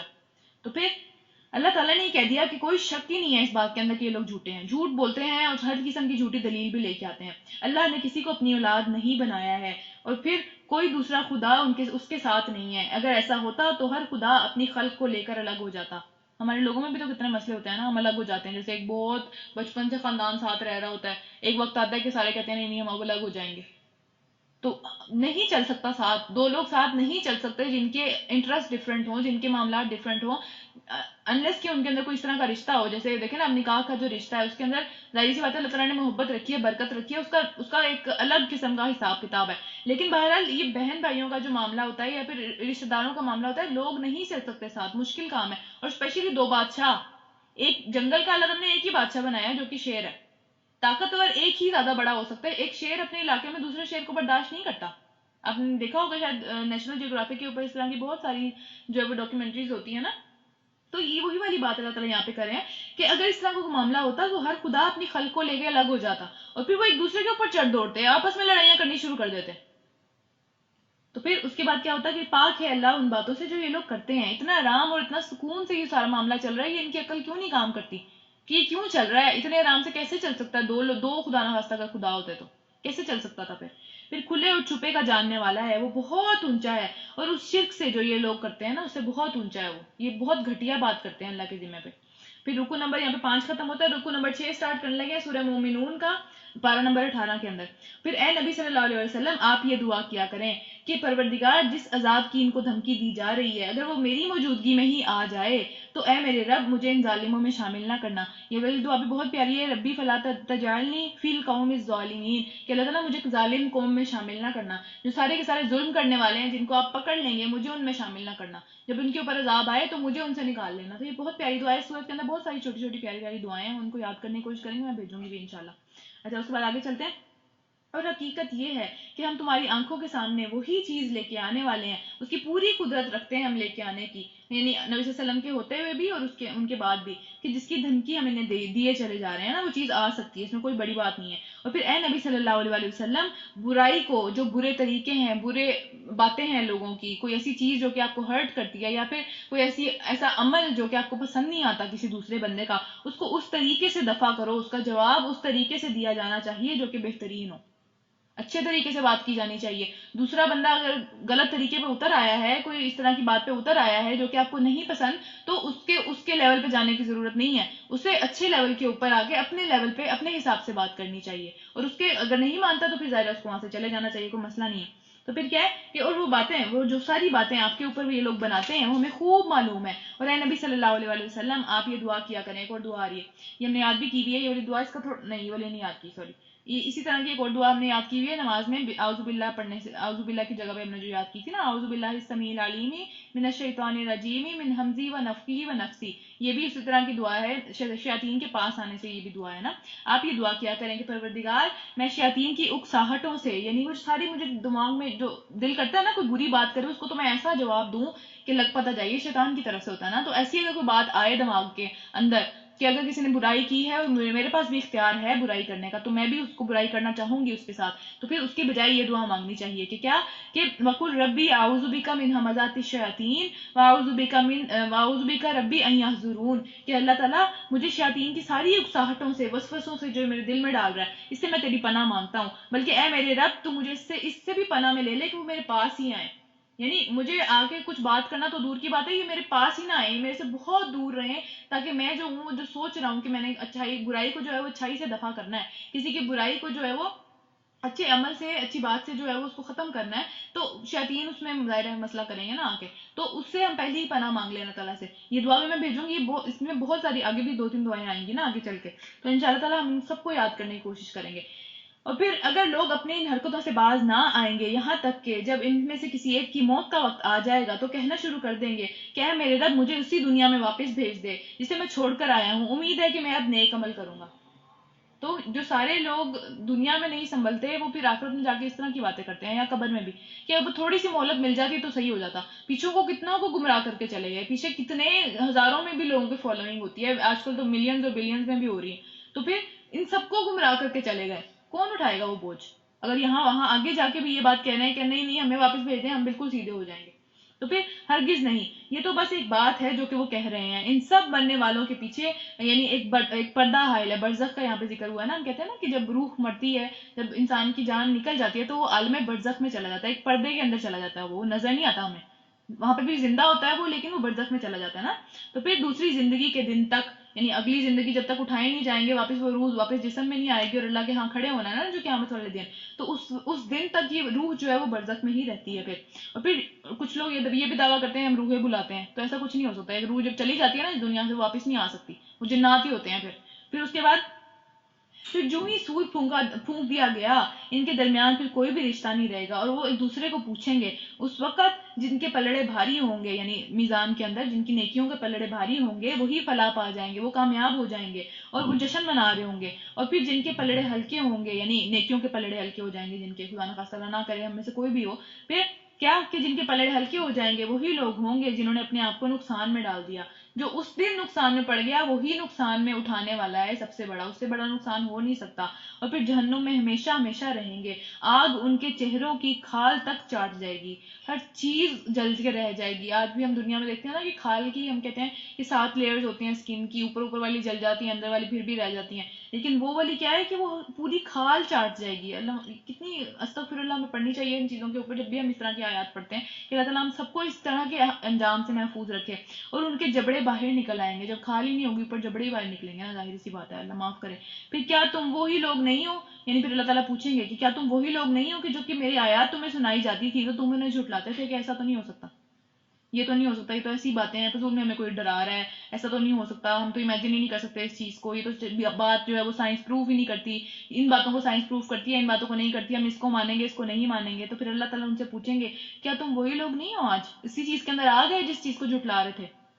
تو پھر وہ کہیں گے کہ اے ہمارے رب ہماری کم بختی ہم پر چھا گئی تھی، ہم اوپر نیچے دائیں بائیں ہر جگہ سے کم بخت ہو گئے تھے، ہماری بدقسمتی ہمارے اوپر چھا گئی تھی کہ ہمیں سمجھ ہی نہیں آئی دنیا کے اندر، ہم واقعی گمراہ لوگ تھے، اے پروردگار اب ہمیں تو یہاں سے نکال دے، پھر ہم ایسا قصور کریں تو ہم ظالم ہوں گے، یعنی اب ہمیں سب کچھ سمجھ میں آ گیا، اب ہم کبھی ایسا نہیں کریں گے، اس طرح کی بات کریں گے نا، تو اللہ تعالیٰ جواب دے گا کہ دور ہو جاؤ میرے سامنے سے، میرے سے بات بھی نہیں کر سکتے اب تم، یعنی یہ آنر ہے نا اللہ تعالیٰ سے بات کرنا، ہر بندہ بھی بات بھی نہیں کر سکتا اللہ تعالیٰ سے، اور یہ بھی آنر ہے کہ اللہ تعالیٰ کسی کی بات بھی سن لیں، تو اللہ تعالیٰ ان کی بات بھی نہیں سنیں گے، ان کی چیخ و پکار بس آپس میں ایک دوسرے کو ہی سنائیں گے، کوئی بھی جنتی بھی نہیں سنیں گے، اور نہ ہی جو ہے وہ اللہ تعالیٰ سنیں گے، نہ ہی جو ہے وہ کوئی نیک فرشتے یا اس طرح کے معاملات کچھ نہیں سنیں گے، کوئی ان کے معاملات نہیں سنیں گے، صرف سزا دینے والے فرشتے ہی ہوں گے وہاں پہ، اور خدا نہ خواستہ اسی طرح کے سارے معاملات۔ اور پھر دور ہو جاؤ میرے سامنے سے، پڑے رہو اسی میں اور مجھ سے بات نہ کرو۔ سوچیں ہم دنیا میں ہر بات کے اوپر اللہ تعالیٰ سے دعا مانگنا شروع کر دیتے ہیں نا، کچھ کہیں سے پوری دنیا میں کوئی امید نظر نہیں آتی، اللہ تو ہے نا، چلو اللہ سے دعا مانگ لیتے ہیں، سکون سے ہم اللہ سے دعا مانگ لیتے ہیں، ہم کیا سوچ سکتے ہیں وہ دن کہ جب اللہ کہے مجھ سے بات نہ کرو، اور اللہ تعالیٰ ہماری بات ہی نہ سنے، جس نے ہمیں پیدا کیا، ہم جتنی مرضی اس کی نافرمانی کریں ہم اس سے پیار کرتے ہیں بہت زیادہ، ہمارے لیے آخری آسرا پھر بھی اللہ ہی ہے، جتنی مرضی ہم نافرمانی کریں، اور وہی کہہ دے کہ نہیں، اور ہم اتنی تکلیف میں ہو ہماری کھال جل رہی ہو، خدا اللہ نہ کرے ہماری اس طرح کا کوئی معاملہ ہو کہ بھئی اس طرح جس طرح ہم پڑھتے ہیں کہ پانی سر کے اوپر پھینکا جا رہا ہے، یا جو ہے وہ لوہے کے ہنٹر ہیں مارنے کے لیے، اتنے دردناک اور ڈرونے فرشتے کھڑے ہوئے ہیں، سانپ ہیں، کچھ کھانے کو نہیں ہے، خدا اتنی بری جگہ کے اوپر بھی جو آخری سہارا ہے ہمارا وہ کہے کہ نہیں بات سننی تمہاری، تو کیا کریں گے؟ ہم سوچ سکتے ہیں یہ بات؟ آج دنیا میں کوئی مصیبت ہوتی ہے ہمارے منہ سے نکلتا ہے یا اللہ، اف اللہ یہ کیا ہو گیا اللہ، اور وہاں کیا کریں گے؟ تو اس لیے بہتر ہے کہ دنیا میں ہی ہم سنبھل جائیں، ہم سب سنبھل جائیں، اور ہم سب جو ہے وہ اپنے عملوں کو بہتر کر لیں تاکہ ہمارا یہ حال نہ ہو، اللہ تعالیٰ ہم سے یہ نہ کہہ دے کبھی کہ مجھ سے بات نہ کرنا، اب یہ تو بہت ہی بڑی بات ہے، دنیا میں بھی اگر ہم سے کوئی یہ بات کہہ دیتا ہے کہ مجھ سے بات نہ کرنا، ہمیں بری لگتی ہے یہ بات، اچھی تھوڑی لگتی ہے، تو پھر اللہ تعالیٰ ہی اگر ہمیں یہ بات کہہ دیں تو ہمیں کیسی لگے گی یہ بات؟ اور پھر تم وہی لوگ ہو، یعنی اللہ تعالیٰ آگے بھی بات چل رہی ہے کہ تم وہی لوگ ہو کہ جو میرے بندے کہتے تھے کہ اے پروردگار، یعنی یہاں پہ بھی دعا آ رہی ہے ربنا آمنا فاغفر لنا، وَارْحَمْنَا وَأَنْتَ خَيْرُ الرَّاحِمِينَ، تم وہی لوگ ہو جب میرے بندے یہ کہتے تھے کہ اے میرے پروردگار ہم ایمان لائے، ہمیں معاف کر دے اور ہم پر رحم کر، اور تو ہی رحم کرنے والوں میں سب سے اچھا رحم کرنے والا ہے، تیرے سے اچھا رحم نہیں کوئی کر سکتا، تو تم ان کا مذاق اڑاتے تھے کہ تم اللہ سے رحم مانگتے ہو، ہم اللہ آگے تمہاری مدد کرے گا، یہاں پہ ہمارے آگے جھکو، ہمارے سے بات کرو، اللہ تو نہیں مدد کر سکتا آگے، تو تب تم ان کا مذاق اڑاتے تھے۔ تو یہ دعا بہت پیاری ہے، کوئی بندہ رحم مانگنا چاہے اللہ سے کسی بھی معاملے میں تو اس کو یہ دعا مانگنی چاہیے۔ آگے بھی ایک اور دعا آ رہی ہے رحم کے بارے میں۔ پھر یہاں تک کہ ان کی ضد نے تمہیں یہ بھی بھلا دیا کہ میں بھی ہوں، میں بھی کوئی ہوں، تمہیں یہ بات بھی بھول گئی کہ اللہ بھی ہے اس دنیا کے اندر۔ دیکھیں کتنی ہمارے ارد گرد یہ چیزیں موجود ہیں، ہمارے ارد گرد میرا خیال ہے ہم سب نے ایسے لوگ دیکھے ہوئے ہیں اپنی زندگیوں کے اندر جو کہ اپنی ضد اور انا کے اندر آ کے اتنا آگے چلے جاتے ہیں کہ ان کو اللہ ہی یاد نہیں رہتا، کہ اتنا ہم ظلم کریں گے کسی کے ساتھ، ہم اتنا برا کریں گے کسی کے ساتھ، تو اللہ بھی تو ہے نا اس دنیا کے اندر۔ تو یہاں پہ وہی بات ہو رہی ہے کہ یہاں تک کہ ان کی ضد نے کہ ان کی بات نہیں کیونکہ تم نے ماننا چاہتے تھے تو تم اتنا آگے نکل گئے کہ تمہیں یہ بات بھی بھول گئی کہ میں بھی کوئی ہوں۔ اللہ تعالیٰ کہہ رہے ہیں اب تم آگے ہو میرے سے بات کرنے کے لیے، تو اب میں تم سے بات نہیں کرنا چاہتا۔ یعنی اللہ تعالیٰ نے وہی بات کہی نا وہاں پہ کہ اب تم میرے سے بات نہ کرو، کیونکہ تم نے تو مجھے ہی بھلا دیا وہاں پہ ان کی ضد کے اندر، جو کہ میرے لوگ یہ بات کہتے تھے۔ تو دیکھیں اللہ تعالیٰ اپنے لوگوں کو ڈیفینڈ کر رہے ہیں نا یہاں پہ۔ اور کیا پچھتاوے کا عالم ہوگا کہ دنیا میں جب ہم کسی کو کمتر سمجھیں، پوری دنیا میں پوری زندگی گزار کے اس کو کمتر سمجھتے رہے، اس کو سمجھیں یہ تو کسی قابل نہیں ہے، اللہ تعالیٰ نے اس کو کچھ بھی نہیں دیا ہوا، اس کے پاس تو اچھے کپڑے نہیں ہیں، اس کی اچھی شکل نہیں ہے، اس کا تو یہ معاملہ نہیں ہے، صرف دین دین لیے پھرتا ہے یہ، اور پھر وہاں جا کے اللہ اس کو ڈیفینڈ کرنے لگ جائے، اور وہاں جا کے اللہ اس کو اس کی ہمارے اس مذاق اڑانے کی وجہ سے اللہ کہے کہ آج تم میرے سے بات نہ کرنا، تم نے اس بندے کا مذاق اڑایا تھا۔ تو پھر یہ کوئی حرکت ہے؟ مطلب ہم یہ چیز چاہتے ہیں ہم اپنی زندگیوں میں ہم یہاں پہنچ جائیں، خدا نہ خواستہ اللہ نہ کرے۔ اور پھر کیا ہوا کہ میں بھی کوئی ہوں اور تم ان پر ہنستے رہے، وہ کچھ کرتے تھے تم ان پہ ہنستے تھے، تم ان کا مذاق اڑاتے تھے، تم ان کے بارے میں بری بری باتیں کہتے تھے، تم کہتے تھے یہ کہاں پہنچ جائیں گے، یہ تو اپنی 1.5 انچ کی مسجد بنا کے بیٹھے ہیں۔ یہ دیکھیں یہ سارے ہمارے اپنے ہی محاورے ہیں اردو زبان کے، جو کہ میں اکثر یوز کرتی ہوں کہ بھائی 900 چوہے کھا کے بلی حج کو چلی، 1.5 انچ کی مسجد بنا کے بیٹھے ہوئے ہیں، یہ سارے کے سارے ہمارے اپنے محاورے ہیں، اور اس میں صرف دین کا مذاق اڑایا جا رہا ہے لوگوں کے۔ تو یہ ہم خود بھی کرتے ہیں اور یہ ہمارے ارد گرد بھی لوگ کر رہے ہوتے ہیں۔ تو آج ان کے صبر کا ان کو میں نے یہ پھل دیا، اللہ تعالیٰ کہہ رہے ہیں۔ کتنی پچھتاوے کی بات ہے یہ، کتنی پچھتاوے کی بات ہے کہ دنیا میں ہم ان کو کمتر سمجھتے رہے ہیں، اور آخرت میں اللہ تعالیٰ ان کی طرف سے ہمیں جواب دے کہ آج ان کے صبر کا میں نے ان کو یہ پھل دیا کہ وہی کامیاب ہیں، اور ان کے ساتھ یہ معاملہ ہے کہ اللہ ان سے خوش ہو گیا، اللہ کا رضوان مل گیا انہیں، اللہ تعالیٰ جو ہے وہ کبھی ناراض نہیں ہو گیا ان سے، اور یہاں ادھر والوں کو کہہ رہے ہیں میرے سے بات نہیں کرنی۔ تو یہ چیز ہم کبھی بھی نہیں چاہتے اپنی دنیا میں نا۔ پھر اللہ تعالیٰ ان سے پوچھے گا کہ بتاؤ زمین میں تم کتنے سال رہے، جہاں پہ بڑے بڑے بنے ہوئے تھے نا، بہت مزہ آ رہا تھا تمہیں دوسروں کا مذاق اڑا اڑا کے، دوسروں کی جو ہے وہ ان کو نیچا فیل کرا کرا کے، بہت مزہ آ رہا تھا نا، تو کتنے سال رہ کے آئے ہو اب بتاؤ؟ تو پھر وہ کہیں گے کہ ایک دن یا شاید اس سے بھی کچھ کم۔ پوری زندگی میں بڑا ہم فخر کرتے ہیں نا کہ بھئی اتنے سالوں سے میرے پاس یہ عہدہ موجود ہے، اتنے سالوں سے جو ہے میں یہ لیڈر یہ میں کام کر رہا ہوں، یا یہ میں لیڈر ہوں، اتنے لوگ مجھے فالو کر رہے ہیں، تو یہ ایک یا اس سے بھی کم کچھ حصہ جو عذاب وہاں پہ کھڑا ہوا۔ اور پھر شمار کرنے والوں سے پوچھ لیں، یعنی اس کے اوپر بھی گواہ بھی لے کے آئیں گے کہ جس کو پکا بھی پتا ہے نا اس سے بھی پوچھ لیں، ایک دن سے زیادہ نہیں رہے، یعنی خود اتنے پکے ہیں یہاں پہ تو کسی کی بات نہیں سنتے، وہاں پہ اپنے لیے گواہ لے کے آنے کی کوشش کریں گے کہ جو پکا حساب والا ہے نا اس سے بھی پوچھ لیں، وہ بھی یہی کہے گا کہ ایک ہی دن رہے ہیں، اس سے زیادہ نہیں رہ کے آئے۔ پھر ارشاد ہوگا اللہ کی طرف سے کہ تھوڑے ہی دیر ٹھہرے ہو نا، کاش تم یہ وقت اس وقت جان لیتے کہ تھوڑا ہی ٹائم ہے، اس میں شوخے نہیں ہونا، اس میں اوور نہیں ہونا، اس میں تکبر نہیں کرنا، اس میں آسمان پہ نہیں چڑھنے کی کوشش کرنی، اپنی زمین پہ ہی رہنا ہے، زمین پہ رہتے ہوئے ہی معاملات ٹھیک کرنے ہیں۔ کاش کہ تم اس وقت جان لیتے جب تمہیں لگتا تھا ابھی تو صرف تھوڑی سی دن ہی ہوئے ہیں، ابھی تو بہت لمبی زندگی پڑی ہوئی ہے، زندگی میں ایک ہی دفعہ ملی ہے، زندگی اسی کو بنا لیں، اسی کے اندر حلال حرام کے کام کر لیں، اسی میں جو ہے وہ اپنی ایک فالوئنگ بنا لیں، اسی میں جو ہے وہ لوگوں کو نیچا کر دیں، اسی میں جو ہے وہ اپنی ایک عزت بنا لیں۔ تو اللہ تعالیٰ کہہ رہے ہیں کہ اب تم جو بات کر رہے ہو کاش تم یہ دنیا میں سوچ لیتے کہ تھوڑے ہی دن ہے، صبر کر لیں، کچھ نہیں ہوتا، اس تھوڑے ہی دن کے اندر جو ہے وہ آخرت کا جیک پاٹ لگا لیں۔ تو پھر کیا تم نے یہ سمجھ رکھا تھا کہ ہم نے تمہیں فضول پیدا کیا؟ کیا یہ سارے یہ دیکھیں کتنی پیاری یہ ڈسکشن ہے اللہ تعالیٰ کی اور اس وقت کی۔ اللہ تعالیٰ کا شکر ہے اللہ تعالیٰ نے ہمیں دنیا میں یہ چیز بتا دی، ہمارے قرآن کے اندر اللہ تعالیٰ نے ہمیں یہ چیز بتا دی کہ وہاں اس طرح کی ڈسکشن ہونے والی ہے، وہاں اس طرح کا مکالمہ ہونے والا ہے اللہ تعالیٰ کے ساتھ، اللہ تعالیٰ نے اس طرح کی باتیں وہاں پر کرنی ہے۔ تو اللہ کا شکر ہے اللہ تعالیٰ نے ہمیں دنیا میں یہ بتا دیا کہ اس طرح کی بات ہونے والی ہے نا، تاکہ ہم دنیا میں ہی سنبھل جائیں۔ اور پھر کیا ہوا کہ تھوڑی دیر ٹھہرے ہو تو کاش تم نے اس وقت جان لیا ہوتا. کیا تم نے یہ سمجھ رکھا تھا کہ ہم نے تمہیں فضول ہی پیدا کیا ہے اور تمہیں کبھی نہیں پلٹنا ہماری طرف, دنیا میں جو مرضی کرتے پھرو گے, کوئی نہیں پوچھنے والا. تو پھر بس بالا برتر ہے وہ اللہ, بہت اونچا ہے وہ اللہ. جو ہم سوچتے ہیں نا اللہ تعالیٰ کے بارے میں باتیں بنا بنا کے کرتے ہیں, یا ہم سوچتے ہیں کہ کبھی نہیں پکڑے جائیں گے, ابھی تو بہت ٹائم ہے, اللہ تعالیٰ ان سب چیزوں سے اوپر ہے. اس کی پلاننگ, اس کے معاملات, اس نے جو سوچ رکھا ہے وہ سب چیزوں سے اوپر ہے. اور پھر حقیقی بادشاہ تو وہی ہے دنیا میں. اللہ تعالیٰ نے جس کو بھی بادشاہت دی ہوئی ہے, جس کو بھی فالوئنگ دی ہوئی ہے, جس کو بھی اقتدار دیا ہوا ہے, وہ یہ نہ سمجھے کہ یہ میرا ہے یا میں یہ سارا کام کر سکتا ہوں. حقیقی بادشاہ کی طرف اس نے بھی لوٹ کے جانا ہے. اور پھر کوئی خدا اس کے سوا نہیں ہے, مالک ہے وہ عرش کا. اور جو کوئی اللہ کے ساتھ کسی معبود کو پکارے گا جس کے لیے اس نے کوئی بھی دلیل نازل نہیں کی ہے, جس کے لیے اس نے کوئی بھی سند نازل نہیں کی, تو اس کا حساب اس کے رب کے پاس ہوگا. ایسے کافر کبھی فلاح نہیں پایا کرتے. جو سورت شروع ہوئی تھی نا, یہ شروع اس بات پہ ہوئی تھی کہ مومنین فلاح پا گئے, جو ایمان لے کے آئے وہ کامیاب ہو گئے. اور یہاں آخر کس بات پہ ہو رہی ہے کہ اس طرح کے سارے لوگ جو کہ شرک کریں گے اللہ کے ساتھ, وہ کبھی بھی فلاح نہیں پا سکتے, وہ کبھی کامیاب نہیں ہو سکتے اپنی زندگی میں. اور اے نبی صلی اللہ علیہ وسلم آپ کہیے, ایک اور دعا آ گئی, رب اغفر وارحم وانت خیر الراحمین, کہ اے میرے رب میرے لیے درگزر فرما دے, میرے معاملات میں جو ہے وہ مجھے معاف کر دے اور رحم کر, اور پھر تو ہی رحم کرنے والوں میں سب سے اچھا رحم کرنے والا ہے. آمین.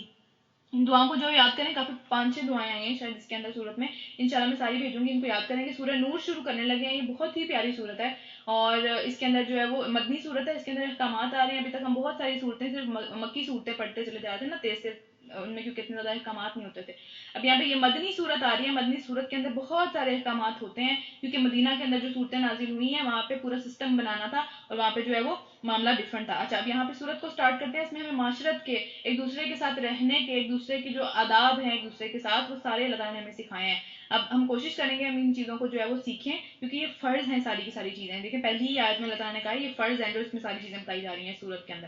چلیں اسٹارٹ کرتے ہیں. اللہ کے نام سے جو بڑا ہی مہربان نہایت ہی رحم کرنے والا ہے. یہ ایک سورت ہے جس کو ہم نے نازل کیا. دیکھیں یہ پورا قرآن اللہ تعالیٰ نے نازل کیا ہے, لیکن یہ سورت بہت ہی خوبصورت سورت ہے, اسپیشلی خواتین کے لیے.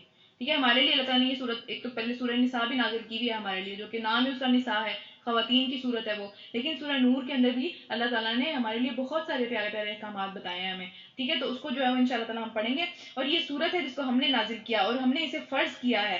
کس بات کو فرض کیا ہے؟ جو صاف صاف واضح باتیں ہم نے اس کے اندر بتائی ہیں, ان سب چیزوں کو فرض کر دیا ہے, شاید کہ تم سبق حاصل کر لو, شاید کہ تم بچ جاؤ, شاید کہ تم جو ہے وہ کوشش کر لو اس کو اپنانے کی.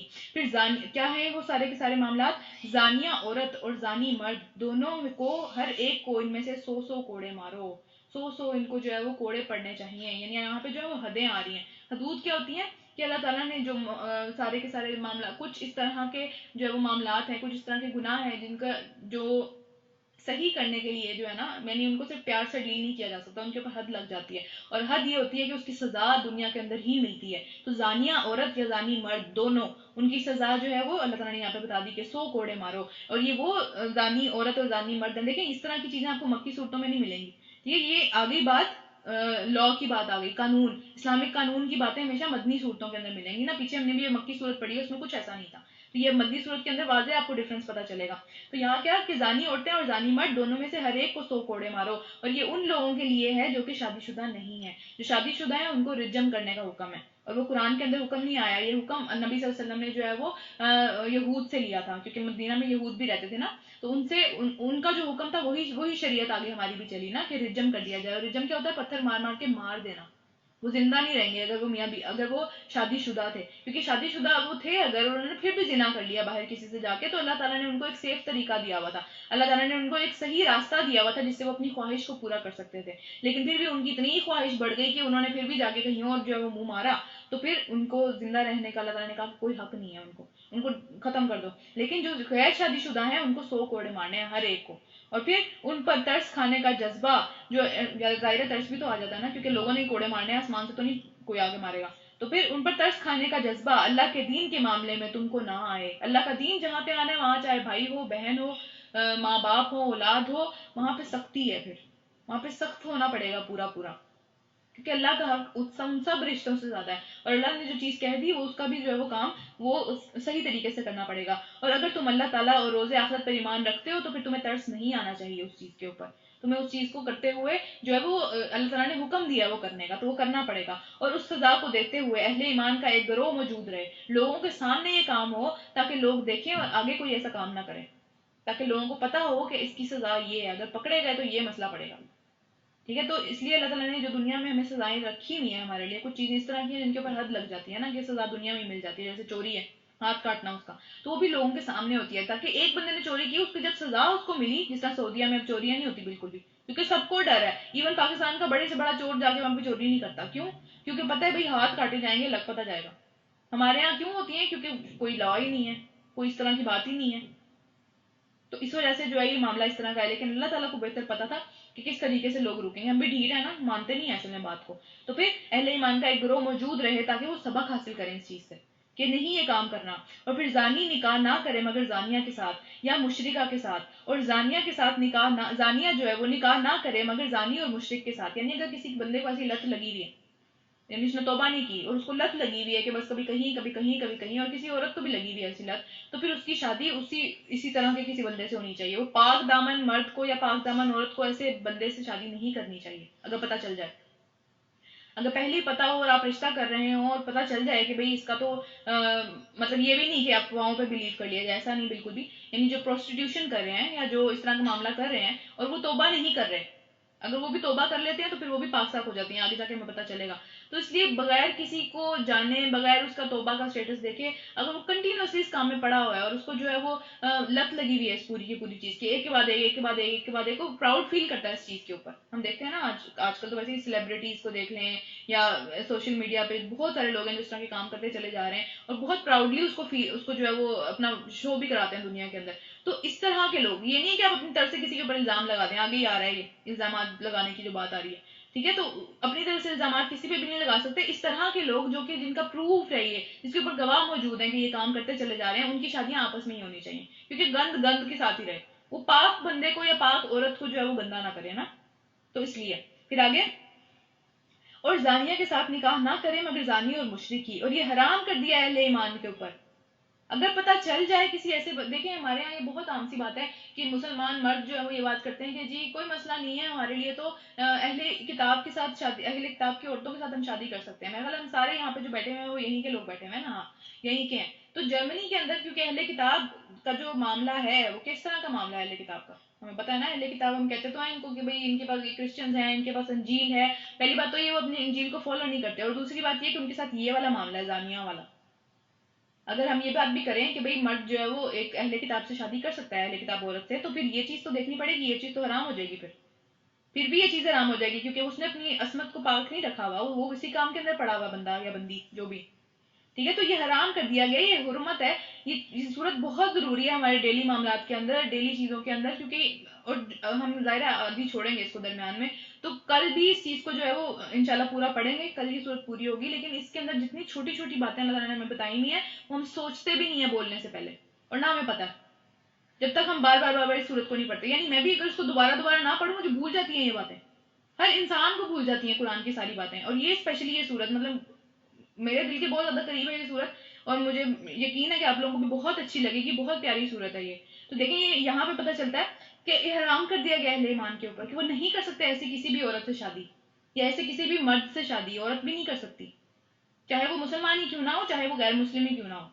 نہیں ہو سکتی شادی ایسے مرد سے یا ایسی عورت سے جو کہ اس کام کے اندر پڑا ہوا ہو. اچھا پھر آگے چلتے ہیں. اور جو لوگ پاک دامن عورتوں کے اوپر تہمت لگائیں، ہمارا یہ کام ہے روز کا، یار اس کا اس کے ساتھ چکر چل رہا ہے، یار اس کا اس کے ساتھ یہ معاملہ ہے، ہمارے پتہ بھی نہیں ہوتا، ہم بیٹھے بیٹھے تہمتیں لگانا شروع کر دیتے ہیں. یہ تو ہے ہی 2 نمبر عورت، یہ تو ہے ہی ٹیکسی. آپ سوشل میڈیا اٹھا کے دیکھیں، مطلب کسی نے اپنی کوئی تصویر لگا دیا، اس کے نیچے اتنی گندی باتیں کی ہوئی ہوتی ہیں لوگوں نے، تہمتوں پر تہمتیں، یہ تو ہے ہی ایسی، یہ تو ہے ہی ایسی، اس نے تو یہ کیا، اس کے تو حرام کے بچے ہیں، اس کا تو مطلب ہم چپ ہی نہیں کرتے. ہمارا مسئلہ کیا ہے؟ تو یہاں پہ کیا آ رہی ہے ان کی سزا دیکھیں، یہاں پہ کیا آ رہی ہے. جو لوگ ایسی باتیں کرتے ہیں ہم سب اس میں شامل ہیں. کیا ہے یہ سزا؟ کہ جو لوگ پاک دامن عورتوں کے اوپر تہمت لگائیں اور پھر 4 گواہ اس کے اوپر نہ لے کے آئیں، کہ وہ 4 گواہ ہونے چاہیے جس کے اوپر آپ تہمت لگا رہے ہیں کہ انہوں نے اس کو وہ کام کرتے ہوئے دیکھا ہو. اب ہمیں یہ بات سوچنی چاہیے کہ ہم جو ہر وقت 24 گھنٹے اس بندے نے یہ کام کیا ہے، ہاں میں نے سنا ہے اس کا کیریکٹر یہاں پہ ڈھیلا ہے، ہاں مجھے پتا ہے کہ اس کے گھر میں ایسا بندہ جاتا ہے، یہ ساری باتیں ہم کرتے رہتے ہیں نا. 4 گواہ کہاں ہے ہمارے پاس؟ اور جس کے پاس 4 گواہ نہیں ہے اس کا انجام کیا ہے یہاں پہ دیکھیں. اور اس کو 80 کوڑے مارو اس کی اس بات کی وجہ سے کہ اس نے کسی عورت کی عزت کیسے خراب کر دی. جب اس کے پاس گواہ ہی نہیں تھے تو اس نے کیسے کسی عورت کی عزت خراب کر دی. کہ عزت چھوٹی موٹی چیز نہیں ہے. ہم نے ابھی آج تفسیر کی کلاس میں پڑھا ہے کہ عزت جو ہے وہ حرام ہے دوسرے بندے کی، نہیں اس سے کھیل سکتے، نہیں اس کا معاملہ خراب کر سکتے، لیکن ہم ایسے بیٹھ بیٹھے کرتے ہیں جیسے پتہ نہیں کیا ہے. اور 4 گواہ اگر نہیں لے کے آئیں گے تو وہ بندہ سزا کا مستحق ہو جائے گا. اگر 4 گواہ نہیں ہے اور آپ نے خود اپنی آنکھوں سے وہ کام کرتے ہوئے دیکھا تب بھی چپ رہنا ہے کیونکہ گواہ نہیں ہے. اور اگر گواہ نہیں ہوں گے پھر 70-80 کوڑے کھانے کے بعد ان کی شہادت، ان کی گواہی کبھی قبول نہیں کی جائے گی. وہ ہمیشہ کے لیے جھوٹے ثابت ہو جائیں گے کیونکہ وہ اپنی تہمت کے اوپر، اپنے بہتان کے اوپر، اپنا جو الزام لگایا اس کے اوپر گواہ نہیں لے کے آ سکے تھے. تو اللہ تعالیٰ نے کتنی خوبصورتی سے ہماری عزتوں کو بچایا ہے ہم سوچ بھی نہیں سکتے. اور ہمارے معاشرے میں کیا چل رہا ہے، ہماری عورتوں کی عزت کو اللہ تعالیٰ نے کتنا سمجھ لیں قیمتی بنا کے یہاں پہ ہمیں بتایا ہے کہ کوئی بندہ اگر وہ دیکھ بھی لے وہ بول نہیں سکتا جب تک کہ 4 گواہ نہ لے کے آئے اس چیز کے اوپر. 4 گواہ کہاں پہ ہوتے ہیں؟ کوئی کھلم کھلا تو نہیں کر رہا ہوتا نا کوئی بھی کام. آج کل تو ویسے کر بھی رہے ہوتے ہیں کھلم کھلا بھی، لیکن بہرحال جو پاک دامن عورتیں ہوتی ہیں وہ تو ایٹ لیسٹ کھلم کھلا اس طرح کی کوئی حرکتیں نہیں کر رہی ہوتی. تو پاک دامن عورتیں جو کہ جن کی اچھی ریپوٹیشن ہو، اچھا معاملہ ہو، ان کے اوپر کوئی اس طرح کے الزامات لگائے تو اس کو کوڑے پڑیں گے، عورت کو نہیں پڑیں گے. اللہ تعالیٰ نے کتنی خوبصورتی سے ہمیں بچایا ہے، کتنی خوبصورتی سے ہماری عزت بچائی ہوئی ہے. تو پھر آگے چلتے ہیں. اور وہ خود ہی فاسق ہیں، وہ خود ہی جھوٹے ہیں، وہ ہر بات جو کرتے چلے جا رہے ہیں ان کی کوئی بات پہ یقین نہیں کرنا پوری زندگی. جس نے ایک عورت کے اوپر الزام لگایا پہلے اور اس پہ وہ گواہ نہیں لے کے آیا، اور پھر سوائے ان لوگوں کے جو اس حرکت کے بعد توبہ کر لیں اور اصلاح کر لیں تو پھر اللہ ان کے حق میں غفور و رحیم ہے، اللہ انہیں معاف کر دے گا پھر توبہ کرنے کے بعد. لیکن جب تک وہ توبہ نہیں کرتے، جب تک وہ اپنے اس الزامات کے اندر اس فضول حرکتوں سے پیچھے نہیں ہٹتے تو پھر ان کی کوئی بھی بات قبول نہیں کی جائے گی. وہ ہمیشہ کے لیے جھوٹے رہیں گے. کبھی ان کو جو ہے وہ ان کی کوئی بھی بات، کبھی کوئی گواہی کے اوپر جو ہے وہ بات نہیں کی جائے گی. ان کو ذلیل کیا جائے گا ہمیشہ کہ یہ تو جھوٹا ہے. تو دیکھیں ذرا اللہ تعالیٰ نے کتنی خوبصورتی سے ہمیں بچایا. جیسے والے پہلے حدیث پڑھ لیں. حدیث میں نبی صلی اللہ علیہ وسلم نے بتایا کہ زانی جس وقت وہ زنا کر رہا ہوتا ہے اس وقت وہ مومن نہیں رہتا. یہ نہیں بڑا گناہ ہے، یہ بہت بڑا گناہ ہے. جس وقت زانی زنا کر رہا ہوتا ہے اس کا ایمان اس کے دل سے نکل کے اس کے سر کے اوپر آ جاتا ہے. اور اگر اس حالت میں موت ہو جائے تو ایمان کی حالت میں موت نہیں ہوتی جب تک کہ وہ توبہ نہ کر لینا اس سے. تو ابن عباس کہتے ہیں کہ زنا کرتے ہوئے زانی کے دل سے ایمان کا نور ختم کر دیا جاتا ہے. تو اگر وہ توبہ نہیں کرے گا اور واپس نہیں پلٹے گا اور اپنے عمل کی اصلاح نہیں کرے گا تو وہ اسی میں رہے گا پھر. اور پھر نبی صلی اللہ علیہ وسلم نے فرمایا کہ مجھے 2 مرد آئے میرے پاس عجیب سے، اور وہ مجھے کسی عجیب سی جگہ پر لے گئے نا. تو وہاں پر میں نے کچھ لوگوں کو دیکھا جن سے سخت بیت الخلاء کی یعنی واش روم کی بو آ رہی تھی، شدید ترین بو آ رہی تھی نا ان کے جسموں سے. تو میں نے ان سے پوچھا کہ یہ لوگ کون ہیں، تو پتہ چلا کہ یہ وہ لوگ ہیں جو کہ زنا کرتے تھے. یعنی گندگی ہے نا، اچھی چیز تھوڑی ہے، بہت ہی گندی چیز ہے نا. تو پھر اس لیے یہ ساری کی ساری بات. اچھا اس کے بعد یہاں پہ ہم نے پڑھ لیا کہ تہمت لگانا یا الزام لگانا نا. تو اس پہ بھی نبی صلی اللہ علیہ وسلم نے ہمیں ایک حدیث بتائی کہ بے شک سب سے بڑا سود، یعنی سود ہم پڑھ چکے ہیں، ہم نے سورہ بقرہ کے اندر پڑھا تھا سود کے بارے میں، سورہ مائدہ کے اندر بھی پڑھا تھا سود کے بارے میں. اس کے بارے میں آگے کوئی حکم نہیں آئے گا، وہ ختم ہو چکا ہے وہ حکم نا وہاں پہ، ادھر پیچھے ہی ہم پڑھ چکے ہیں اسے. میں نے آپ کو پہلے بھی بتایا تھا کہ جو پہلی 5 صورتیں ہیں اس کے اندر 75% جو سارے قانون ہیں اسلام کے وہ پڑھ چکے ہیں ہم. یہ یہاں پہ ایک اور قانون آ رہا ہے کیونکہ اب مدنی صورتیں بہت کم آئیں گی. اب مدنی صورتیں پیچھے پڑ چکے ہیں ہم، ساری بڑی بڑی مدنی صورتیں ہم پڑھ چکے ہوئے ہیں نا. سورہ بقرہ ہے، سورہ مائدہ ہے، سورہ نساء ہے، سورہ آل عمران ہے. یہ 4 صورتوں کے اندر ساری چیزیں ختم ہو گئی، موسٹلی چیزیں کور ہو گئی ہیں. تو بہرحال تو ہم پڑھ چکے ہوئے ہیں کہ سود کا جو معاملہ ہے وہ سود کے، نبی صلی اللہ علیہ وسلم نے فرمایا کہ سود کا جو گناہ ہے اس کے 70 حصے ہیں. اس کو 70 حصوں میں اگر ڈیوائڈ کیا جائے تو اس کا ایک حصہ اس طرح کا ہے، اتنا برا ہے کہ کوئی بندہ جو ہے وہ اپنی ماں سے جیسے زنا کرے، اتنا برا ہے. تو ہم سوچ سکتے ہیں. اور اس میں نبی صلی اللہ علیہ وسلم کہہ رہے ہیں کہ سب سے بڑا سود یہ ہے کہ کوئی انسان جو ہے وہ دوسرے انسان کی ناحق عزت سے کھیلے، اس کے بارے میں الٹی باتیں اڑائے، اس کو جہاں پہ اس کی عزت ہے، اللہ تعالیٰ نے جہاں اس کو عزت دی ہوئی ہے وہاں پہ وہ اس کے بارے میں غلط بات کرے. اسی طرح ایک اور حدیث کے اندر نبی صلی اللہ علیہ وسلم نے بتایا کہ جس نے کسی مومن کے بارے میں ایسی بات کی جو کہ مطلب اس کو پتہ بھی چل گئی لیکن اس نے اس کو بات کر کے اس کو اس جگہ پہ بدنام کیا جہاں اس کی عزت تھی، تو پھر اللہ جو ہے وہ اس کو جہنم میں داخل کرے گا اور اس کو جہنمیوں کی پیپ کے اندر ڈالے گا. پیپ کیا ہوتی ہے؟ جو نکلتی ہے نا، کیا کہتے ہیں پیپ کو، جو وائٹ وائٹ سا نکلتا ہے، کیا آئی ڈونٹ نو کیا کہتے ہیں اسے، مجھے نام نہیں یاد، بس پیپ ہی مجھے پتا ہے. آپ لوگوں کو شاید سمجھ میں آ گیا، اور پیپ سی جو کچا خون ہوتا ہے اس کے اندر داخل کرے گا اور وہ اسی کا مستحق رہے گا یہاں تک کہ وہ اپنی باتوں سے آواز نہ آ جائے.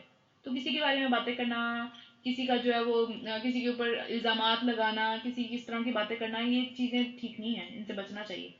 ٹھیک ہے. اچھا اس کے بعد آگے چلتے ہیں.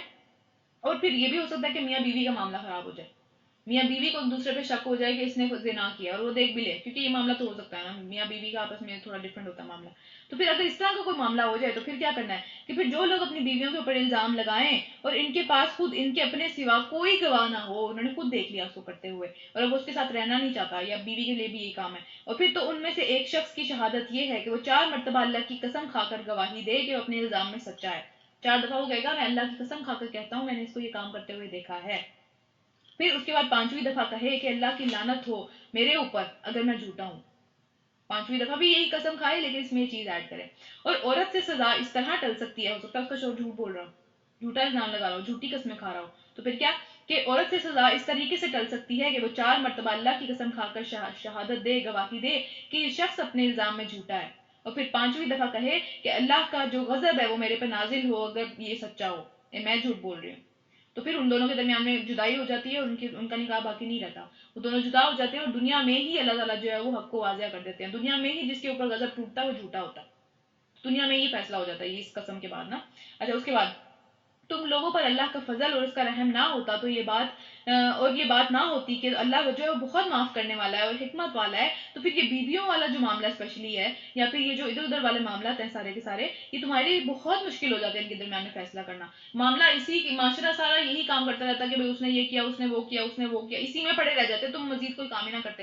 تو اللہ تعالیٰ نے میں پہلے ہی بتا دیا کہ یہ کام نہیں کرنے, الزامات فضول نہیں لگانے کسی کے اوپر, کسی کی عزت سے نہیں کھیلنا, یہ سارے معاملات ہم نہیں کر سکتے. اگر ہمیں پتہ بھی ہے 4 گواہ نہیں ہیں تو پھر ہم جھوٹے ہیں, ہم جو ہے وہ حد سے زیادہ بڑے ہوئے فاسق لوگ ہیں, گناہ گار لوگ ہیں, فضول میں کسی کے اوپر الزامات نہیں لگانے چاہیے نا.